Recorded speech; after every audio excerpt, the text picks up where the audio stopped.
Hey, everybody. Welcome to Daniel Davis Deep Dive live from Washington, D.C. Man, do we got a good one for you today.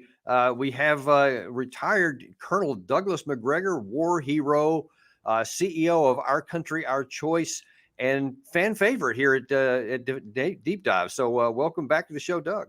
Yeah, happy to be here. Well, we've got a lot of stuff to talk about here today. A lot going on both in Israel and Hamas war, but we're going to be focusing today on the Russia-Ukraine war, and lots of stuff going on right here in Washington D.C. Actually, so we're kind of on the new front lines of it today, because I guess literally just before you came on, Zelensky and President Biden made a very brief show up in the Oval or in the White House. Yeah, in the Oval Office there. We'll be getting to some of that in a minute. But first of all, I want to kind of set the stage for where we're going to be going here and getting some of your views, Doug, on what the reality of the situation is. We're going to talk a little bit and show you a little bit about what people are saying, but we're going to actually go deeper, and you're going to tell us, basically translate into reality what these people are, what's going on behind the scenes here. First of all, this from earlier today about why Zelensky's here at all. There is not a lot of time left here. They say the U.S. funds for Ukraine's defense will run out at the end of the year. And the White House is warning there is a real risk that they could lose this war. And that, they say, could have dire consequences for U.S. national security and our international interests. But right now, there is no clear way out of this. It is not clear what is going to satisfy Republicans' demands or just how far President Biden is willing to go to compromise. And there is not a lot of time left here. Congress is set to head out of town at the end of the week. Well, I just on the surface of it, and we'll be touching on this quite a bit momentarily, but that there's a chance that Ukraine might lose this war is a pretty interesting way to talk about it. But as she's talking about there, the real issue right here is, in this particular case, even more than President Biden, is what is Congress going to say? And here's, first of all, let's look at the U.S. Senate. Here's what the view is from the Democrats on the Senate side. President Zelensky made it so clear how he needs help. But if he gets the help, he can win this war. And even many of our Republican colleagues talked about we are winning this war. If he gets the help he needs, he will win. Man, okay, we might have to interrupt there for a second, Doug. That what I saw there reminds me of a really stark video in 2013 when General Allen, who was then the commander of the U.S. forces in Afghanistan, said, "This is winning. This is what winning looks like." And now here, after 2 years nearly of war and a complete utter fail summer offensive, he says we're winning. I'm not sure what definition he's using. Well, would you buy a used car from Chuck Schumer? I would not. No, not a chance. And I imagine that Mr. Zelensky brought his copies of the Epstein tapes with him to visit Washington so that he could show President Biden that both he and Hunter are on those tapes, along with most of the Congress. And if you don't give me the money I want, then I'm going to release the tapes. I suspect that was the real core of the conversation. Look, this is a tragedy. And someone said something about eventually tragedy becomes farce. Everything has become a farce.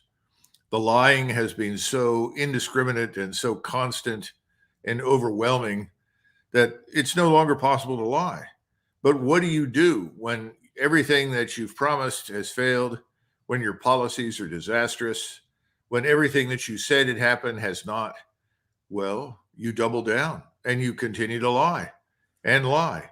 After all, you do have the media with you. The media is not going to hold a program for an hour and say, these are the 62 principal lies that you were told over the last several years, and you need to know the truth. I don't remember a television program like that coming on about Vietnam for at least 20, 25 years. Right. So I think, and you see, even in that clip that I showed there from ABC News at the start of this, they're just reporting what people were said. They're not saying, how is this even possible that you're talking about might be losing? They just say what they're being said. And no one questioned Schumer after he made that comment here. But over on the House side, we have a little bit different view. What the Biden administration seems to be asking for is billions of additional dollars with no appropriate oversight, no clear strategy to win, and none of the answers that I think the American people are owed. I have also made very clear from day one that our first condition on any national security supplemental spending package is about our own national security first. The border is an absolute catastrophe. Now, before we comment on Johnson's views there, because he's definitely not an open checkbook kind of a guy, clearly, there's an interesting view from overseas on how Congress is viewing this, specifically the Republicans. And we had this earlier on Sky News today from the UK. The Ukrainians are running short of ammunition, particularly artillery shells. And this money is really critical. And it's 61 billion, which is in the package. There's 14 billion for Israel, 61 billion for Ukraine, about 31 billion for other things, including Taiwan. It's 106 billion. And it's held. It's locked. And some Republicans oppose it because they're playing hardball against more money for a wall in the South, against immigration in the South. But some Republicans oppose it simply because they oppose it. They oppose the idea of money for Ukraine. They're saying, look, we spent 200 billion in Ukraine. What will another 60 billion achieve? The 200 billion hasn't so far achieved. And of course, there's an answer to that, but they pose that question. I just find it interesting that he finds it, number one, odd that we care about the security of our southern border, but then number two, that some Republicans just disagree with it, for no reason. Well, I mean, other than 200 billion in 2 years of war have produced no progress on the battlefield, especially in the last 12 months, and that people are asking that, and he's saying, well, just don't worry about that. There's an answer for it. Well, yeah, there's an answer for it. It didn't work. Everything you did and everything you put into it, 200 billion has done nothing. Why should we give, Doug, another 60 billion? Well, first of all, to go back to Mike Johnson, he's very much an open checkbook guy, specifically when it comes to the state of Israel. If he were serious about our national security, then he would demand the commitment immediately of 60,000 U.S. Army troops to the border with Mexico, immediately, in Texas, Arizona, New Mexico, California, that these troops would have the mission of securing it, stopping the human trafficking, stopping the drugs. They would be supplemented by the United States Coast Guard, which is stupidly patrolling the South China Sea, where there's nothing for them to do. Then I would take him seriously. That doesn't mean I don't want to support the state of Israel. Absolutely not. But are we serious about our own country? Or is Israel that important that it must precede all other considerations that come across his desk? Well, obviously, he signed on for Israel, period. Congratulations, Mike. Perhaps they'll award you citizenship. But damn it, if you're serious about the United States, you take care of this country first. We haven't done that. I would be happy to see the 61 billion headed for Ukraine to go into immediate commitment of U.S. forces and security on the borders, all the borders, but particularly the southern border, as well as bringing the Coast Guard back from overseas to patrol our waters.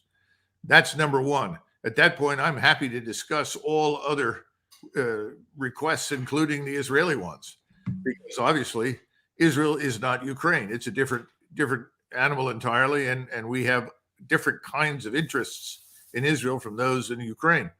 But I don't see it happening, Dan. It's really endlessly frustrating to me. And this is because we've gotten away with printing money irrationally and recklessly. We've destroyed our financial system. It's going to implode. All you have to do is pick up Alistair MacLeod, James Rickards, go into any of these people, hold all these people are telling you it's not a question of whether or not our financial system will crack and break, it's when. And by the same token, the financial system and the government spending that it subsists on, and it really does, is what keeps the economy going. What do we build? What do we create? What do we manufacture? Answer the question, please. What do we export? What do we As a matter of fact, Doug, on that point, we actually have something else to show. Part of Zelensky's visit here was, of course, to have the high profile with the president and then also with the Senate and the House. But there was another visit today which got a little bit more interest, and that is with some of the titans of the defense industry. There's I'm going to read you some of the names of some of the people at whose hands he's shaking right now. Those the president of BAE Systems, Boeing president, CEO of Sierra Nevada Corp, Northrop Grumman, RTX, Lockheed Martin, General Dynamics, and several others. I mean, all he's doing right there in that whole, happy picture there, that's not about defending Ukraine. That's about expanding the bottom lines of our defense industry and having all these contracts going on here. So I think they're showing their hand about what this is really about here in the United States. Well, I know some of these people, Dan, and I understand them. They're about money. They're about lining their pockets. They're about what we call shareholder value. They don't really care about most of the employees under them. They don't care whether or not they're producing anything that's really what we need. In fact, I've sat with many executives over the years, and they said, "Well, look, we agree with you. We recommend, we agree with your recommendations, and we'd be happy to do that. But you have to understand that's not what we're asked to do. When Congress and the generals and the admirals meet with us, they just want more of what they've already got. And, we're in business. So thanks very much. It's been an interesting afternoon. Good luck. God bless. We're going to keep producing things we don't need. That is, that the American people and the national defense doesn't need." I don't know how you fix that, because money drives everything, and that's all they care about. And that's not surprising. And I'm not faulting them for taking the position that they are responsible for large corporations and, of course, shareholder value. I hate that shareholder value term, because up until World War II, we used to talk about providing the best possible product at the most reasonable price. That's all gone now. Yeah. We provide whatever we want to provide to make as much money as possible for our shareholders. And frankly, most of those guys are not engineers. They didn't come up through any assembly lines. They're not innovators. Most of those people are financial gurus and lawyers, for God's sakes. What do you expect them to do? I mean, people that are, you and I have talked about what was wrong with the M1 tank series back in 1991, none of which has been fixed. Well, why is that? They don't care about it. They're going to ship you whatever the M1 is. Okay, General, that's what you want. You got it. If that's what you want, Congressman, you got it. Is that what you want, Senator? You got it. Again, that's if you want to play in that arena, that's what you do. You don't. Doug, I remember a conversation you and I had. I want to say 2007 or 8, somewhere around there, when I was in the Future Combat Systems program at Fort Bliss at the time, before it was canned and shut down. And we had this conversation because you had already had Breaking the Phalanx, and I think you'd already had another book out at that time on military modernization, Transformation Under Fire, I believe is what we were talking about at that time, to where you'd laid out, like, look, here's the problems of the FCS. Here's the problem with all the technology they're trying to pursue. And you talked to industry. I remember you told me that. You talked to some of the industry people and said, here's what we need. Here's what will actually work. And they said, yeah, we can do that. But only orders we're getting are for more M1s and upgraded M1s and these things that are never going to come into pass. And we'll spend lots of money on making those things as long as they keep it going. But it's not what is going to make anything work. And you pointed that out in at least 2008. And now here we are in 2023. Nothing's changed. Well, I remember a corporate officer from the firm that ultimately became primarily responsible for FCS. And he had just attended a meeting, and he had met with the Army Chief of Staff at the time, who was General Shinseki. And he was brought over to see me by someone who had served with me that said, after he'd come out of the meeting, he was frustrated. And they said, let me go introduce you to this colonel. I served under him, and you'll really appreciate what he has to say. So he came in. We sat and talked for about 45 minutes. But he opened the discussion by saying that the things that the Army wanted at that point were simply not realistic, couldn't be attained. You'd have to break the laws of physics and fractal mathematics and everything else if you were going to get the things the Chief of Staff wanted. And whenever you said that, the Chief of Staff made it clear, well, if you're not going to do what I want you to do, I'll spend the money with someone else. And so he said, we finally decided if we don't take the contract, we're going to lose all this money because it'll just go to some other Big Five defense firm, and then they'll get the billions of dollars that we would have otherwise gotten. So I said, yeah, no, I understand that. That's unfortunate, but you absolutely positively know that it won't work. Sure, we know that. And, I'd have difficulty doing that because I was a soldier like you, and I would be very concerned about whatever we provided to people. But, there's good news at the end of this tunnel, and you know what it is. FCS never provided anything. So you and I can rest assured that all the people that were there paid general, and they went on to great glory, and program managers made lots of money, but nothing came of it. And that was all right because Congress was preeminently concerned about the money being spent. And I almost hate to bring this up, but speaking of generals and them, trying to grease the trough there, we had another general again today, making some very interesting comments about the Ukraine situation. And well, I'll just let him speak for himself. Ukraine has not failed. I think we in the West have failed. We failed to commit strategically to Ukraine winning, and therefore we have failed to deliver those capabilities that Ukraine needs and has expected. But also just the psychological aspect. We have not said we want Ukraine to win. Wow, it's hard to even reply to that. We haven't said we want Ukraine to win, and them not winning is our fault. Like, we didn't give them enough stuff, and I don't know, maybe we didn't fight for them. But man, Ben Hodges is a really strange cat when it comes to just like almost ignoring patent reality on the battlefield.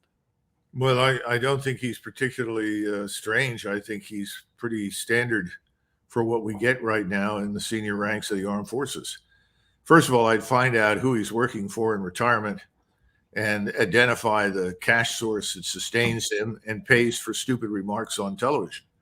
That's what everybody needs to do. I wish that every time some former or retired general officer came on board to share his brilliance with the American public, that someone somewhere underneath his name, someone would write, oh, this man works for, who is it, Lockheed Martin, or this think tank, which is ultimately a front for this corporation and these people, or a foreign lobby, and on and on and on. And we've got a lot of foreign lobbies that pretend to be domestic lobbies. So it's an enormous problem. That would be helpful. But there's something else with Hodges, and I really think he jumped out of too many airplanes in the airborne without a helmet, because the remarks that he makes are phenomenally stupid. And I don't know what his experience is on the ground fighting anybody, but I don't think he knows much about it. I don't think he's studied his profession or warfare. Those are the best things that I can say. Yeah, and I mean, again, it's just so divorced from what's physically on the ground in reality. And let's talk about that for a second, because most of the conversation here in the United States, and as you saw from Schumer before, is about we need to give Ukraine this money so that they'll lose. The implication being that money is what they're missing here. If they just had more cash, then all these things that we saw on the battlefield are going to be reversed. But as this British fellow said a second ago, he goes, people are asking the question, if 200 billion didn't do anything, why is another 61 billion going to make any difference? And what do you see, Doug, on the battlefield, say over the next 6 months? Well, I don't think it'll go on for another 6 months, frankly. I mean, we may never install a new government that will do our bidding.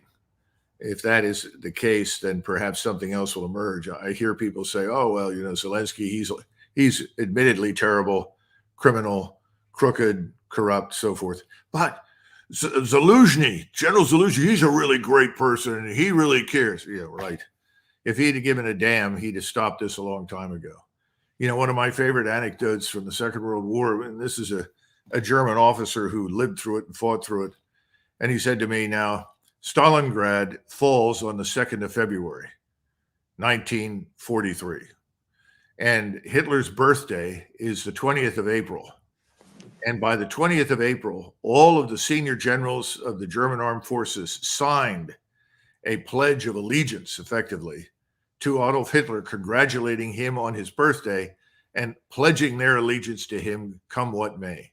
He said there was not a single solitary German general with the patriotism and the compassion, if for nothing else, for the German soldiers and German people, to stand up and say, someone needs to remove this man, or better yet, I've got a pistol, I'll go do it. Incomprehensible. Now, eventually they get around to it, but it was too late. It was too weak. Imagine that. How many lives could have been saved by removing that man in 1943? It didn't happen. It was, you know, they stayed in the same rut. That's what we're dealing with now. We're dealing with it in Ukraine. We're dealing with it everywhere. You know, what do you think is going to help the Israeli Defense Force to, quote unquote, win in Gaza? Well, let's send them 45,000 more tank shells. Let's send them 200 more 2,000-pound bombs with precision strike kits. And it's not going to work. Oh, yeah, you can flatten Gaza. You can expel the population. You can kill large numbers of them. Are you really winning anything? Is that going to buy Israel security? Well, then we move on to the West Bank. or we move up to Hezbollah. Right. Good luck. You know, this is not going to work. And covering up the truth, and I think you and many others have pointed to it, I don't have the sources from Israel that I did for Eastern Europe, so I don't have confidence in the numbers. All I can do is read what a journalist in Israel says or what comes out in Haaretz and so forth. But if they're close to being right, and the Israelis have lost 3,700 plus dead already in uniform in Gaza, how many more are they likely to lose against Hezbollah, or what are they going to lose in the West Bank? All the while, the rest of the region is mobilizing quietly, but they're mobilizing, and none of the governments want to fight. Everybody knows that, but the populations do. They are enraged, and we may see some of these Arab regimes in particular go away for the very reason they've done nothing to this point. So I just see no good news in any of this, but I see no one in charge, because the people in charge are sitting primarily today in Jerusalem. They're running the show, and they're telling us what they want, and they're telling us what we will do and what we will provide. Fine. What's going on in Kiev right now? Not much. It's hopeless. Everybody knows that. People are still dying. 40, 50, 60, 70-year-old men are going out there and being killed. Young women are being killed. 13, 14, 15-year-old boys are being killed. The Ukrainian secret police is running around giving a good demonstration of what the NKVD was like for Stalin. Stalin murdered 1 million Soviet soldiers who refused to fight against the Germans. Well, I wouldn't be surprised if we're not going to see many, many more thousands refuse to fight in this war against the Russians, and for good reasons. The problem is no one will stand up and be counted. We're back to the failure in April 1943 to finally say, no, this must end here and now. So where do we go from here? I think it gets worse. I think things escalate. Now, just before I came on, I saw something in Zero Hedge about a supposed proposal from Mr. Netanyahu to make some sort of agreement with Hezbollah that would put U.S. and French troops on the border between Israel and Hezbollah. Once again, I'm sure Mike Johnson thinks this is a great idea. In the meantime, there are no troops on our border, but he's probably quite willing to put U.S. troops on the Israeli border, which I think would be a catastrophe. Oh, yeah, it'd be disaster. But beyond that, it sort of sounds like some version of the Nazi-Soviet pact. Let's buy some time here with a temporary ceasefire, and then we can go back to it later. It's not going to lead to anything, and I would privately be very surprised if Hezbollah and any of its supporters in Tehran think this is a good idea. Why would you place your trust and confidence in any of this? And if you look at our behavior in Ukraine and the things that we have said about the Russians, they're almost as bad as what Netanyahu and the president of Israel, Herzog, have said about the Arabs. They're animals, subhuman. We've almost said things that bad about the Russians. Yeah. Why would anybody trust anything we cooked up, let alone the Israelis? Yeah, and then therein is your problem, and there's just continues to be the lack of any willingness to look at just the fundamental realities on the ground, and I mean that even goes so far as to right now, with even within the Democrats of talking about this money, other than these bumper stickers of they will win if we give them the money. No one knows what that means, so they're not even articulating. Even if you say the money should go onto the border or anything else, or just not get borrowed, they're not even putting out a basic answer of what is the money going to be used for? How is this going to change the outcome of the previous 22 months? And how is that in America's national interest? And what's the end game? How does this lead to some kind of a negotiated settlement that gets us back to a period of no war? We don't even seem to be interested in no war. We only seem to be interested in this fiction that says, no, we desire for Russia to lose. I've heard that a ton of times, but no plan or path or even idea how to get there. Well, we're an 18-wheeler. We have an enfeebled human being sitting behind the wheel who's taking instructions from people sitting next to him and behind him. And the 18-wheeler is fully loaded and has no brakes.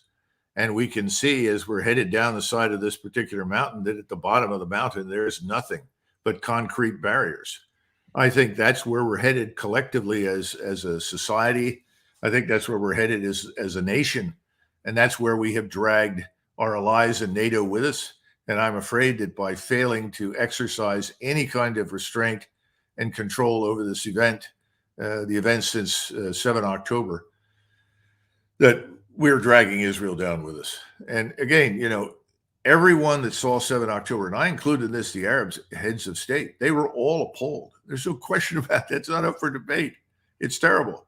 Yeah. And lots of people could look at that and say, well, these people deserve an object lesson. All right. What's the object lesson? 5,000, 10,000 dead, how many houses, whatever. But it's just beyond that now.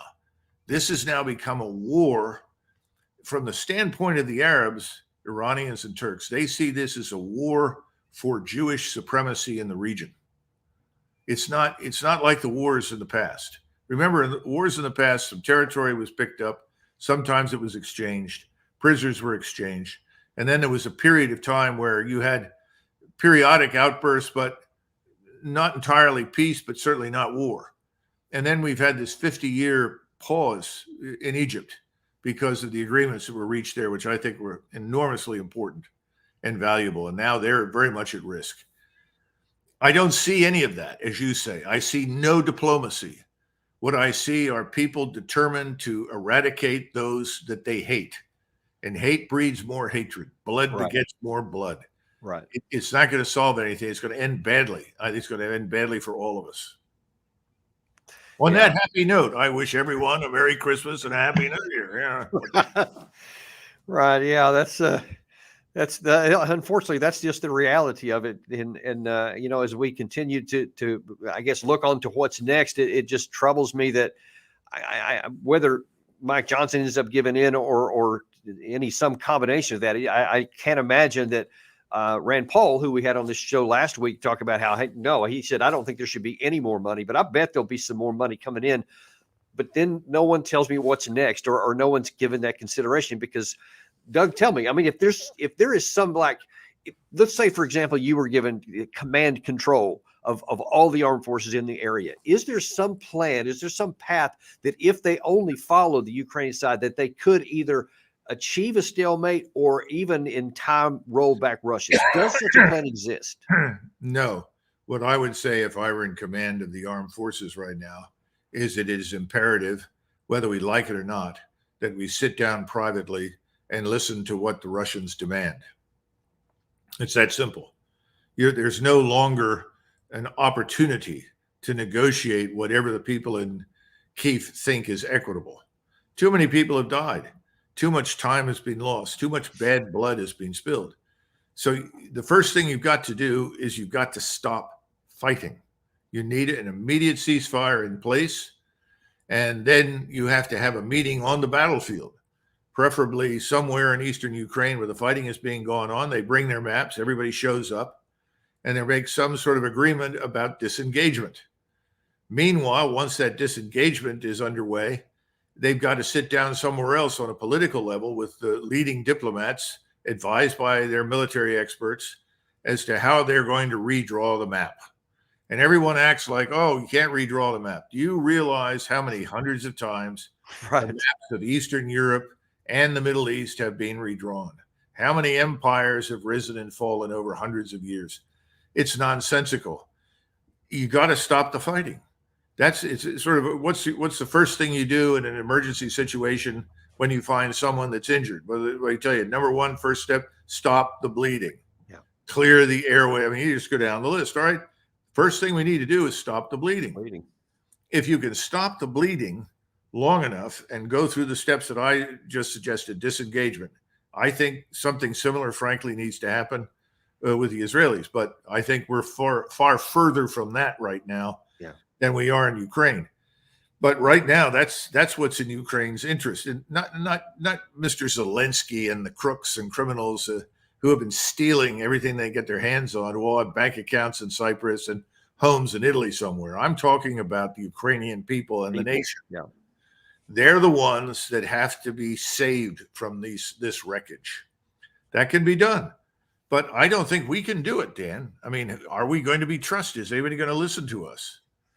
And so all we want to do is say for as long as it takes and whatever they want. And so there's not even any concept of that. That's been one of the most disheartening things to me for the better part of this year, is that there's not any effort, not any intention at all to bring the war to an end only to just give whatever Kiev asked for. And here's the perverse part. What you just laid out there is the one plan I have seen that could actually succeed, could end the war, could end the destruction of Ukraine, what's left of it, end the killing, and actually has a shot. Even that's not guaranteed because of the distrust that's been built up over the last 20 years in Russia and elsewhere, but it's got a solid shot. What we're doing now has the greatest possibility of losing yet more territory for Ukraine, more people to die pointlessly, and then we won't have a choice at some point, Doug. I think at some point we're just given terms and that's it. That's the end of the war. I think that's where we're heading if we don't do what you said now. I think strategically we are set up for a Dunkirk. It's coming. Instead of leaving Europe, amidst fond farewells and waves, I think we're going to end up in a position where people are telling us to get out. Get out as quickly as possible. And by the way, don't come back. We've not simply overstayed our welcome. We've now destroyed European economies. And our influence has profoundly affected the European society. We're the ones that said, if you don't let these millions of non-Europeans into your societies, regardless of their backgrounds, regardless of who they are and what they did, then you're a racist. And if you're racist, we don't approve of you. You're not sufficiently democratic. This is all the nonsense that we talk about and preach. Of course, we don't really practice it. But in the meantime, and I try to finish all of my interviews with this, I say to people, remember, the borders are open. And until those borders are closed, our nation is at severe risk of all sorts of terrible things, not the least of which is going under because of this enormous number of people. We are like a lifeboat. I'm sure you must have seen the films, and I'm sure a lot of your viewers have read the psychological studies that talk about the lifeboat problem. The lifeboat is designed to carry 12 people or something, and you end up with 25 or 30 people that want to be saved. And over time, you have to make hard decisions. But you can't bring in all of those people or you sink the lifeboat. Yeah. Our boat is sinking. That's the problem. Yep. And man, if we don't do something quick, we're going to swamp ourselves. And I just hope we can avoid that. But thank you so much for coming on today, Doug, because even though these are really hard problems, we really value, your viewpoints coming on here where you actually have, here is a positive outcome that you don't like. We won't like the outcome of here, but it's achievable and it's much better than the alternative. And we're going to keep giving people those kinds of views here. And we're going to keep having you back on as much as you'll come on because you are, like this show, unintimidated and uncompromised on the truth. And we wish you, happy holidays as well, even though there's challenging times here. But thanks for coming on, and we'll see you next time on Daniel Davis Deep Dive. Same to you, Dave.